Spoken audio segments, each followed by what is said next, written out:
¿Será que por esto hay tantas represalias hacia los inmigrantes en Estados Unidos? You're on the verge of running out of money for the fiscal year. You are illegally refusing to spend funds that have been authorized by this Congress and appropriated by this committee. You are ignoring the immigration laws of this nation, implementing a brand new immigration system that you have invented that has little relation to the statutes that you are required, that you are commanded to follow, as spelled out in your oath of office. You are routinely violating the rights of immigrants who may not be citizens, but whether you like it or not, they have constitutional and statutory rights when they reside in the United States. Your agency acts as if laws don't matter, as if the election gave you some mandate to violate the Constitution and the laws passed by this Congress. It did not give you that mandate. You act as if your disagreement with the law, or even the public's disagreement with the law, is relevant and gives you the ability to create your own law. It does not give you that ability. Let's start with your spending. You are on track to trigger the Anti-Deficiency Act. That means you are going to spend more money than you have been allocated by Congress. This is a rare occurrence, and it is wildly illegal. Your agency will be broke by July, over 2 months before the end of the fiscal year. You may not think that Congress has provided enough money to ICE, but the Constitution and the federal law does not allow you to spend more money than you have been given or to invent money. And this obsession with spending at the border, as the chairwoman mentioned, has left the country unprotected elsewhere. The security threats to the United States are higher, not lower, than when before Trump came to office. To fund the border, you have illegally gutted spending for cybersecurity. As we speak, Russian and Chinese hackers are having a field day attacking our nation. You've withdrawn funds for disaster prevention. Storms are going to kill more people in this country because of your illegal withholding of these funds. Your myopia about the border, fueled by President Trump's prejudice against people who speak a different language, has shattered many of this country's most important defenses.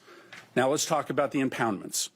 When Congress appropriates funds for a specific purpose, the administration has no discretion as to whether to spend or not spend that money unless you go through a very specific process with this committee. Let me give you two of many instances of this illegal impoundment. The first is the Shelter and Services Program.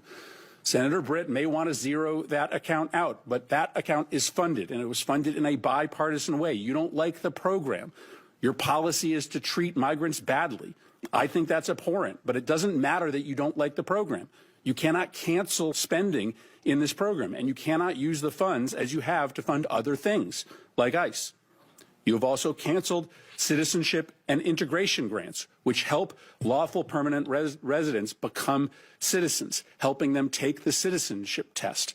I know your goal is to try to make life as hard as possible for immigrants, but that goal is not broadly shared by the American public. That's why Congress, in a bipartisan way, for decades, has funded this program to help immigrants in this country become citizens. Now let's talk about why encounters at the southern border are down so much. This is clearly going to be your primary talking point today. You will tell us that it represents a success. But the primary reason why encounters are down is because you are brazenly violating the law every hour of every day. You are refusing to allow people showing up at the southern border to apply for asylum. I acknowledge that you don't believe that people should be able to apply for asylum, but you don't get to choose that. The White House doesn't get to choose that. The law requires you to process people who are showing up at the border and who claim asylum. Why? Because our asylum law is a bipartisan commitment, an effort to correct for our nation's unconscionable decision to deny entry to Jews to this country who are being hunted and killed by the Nazis.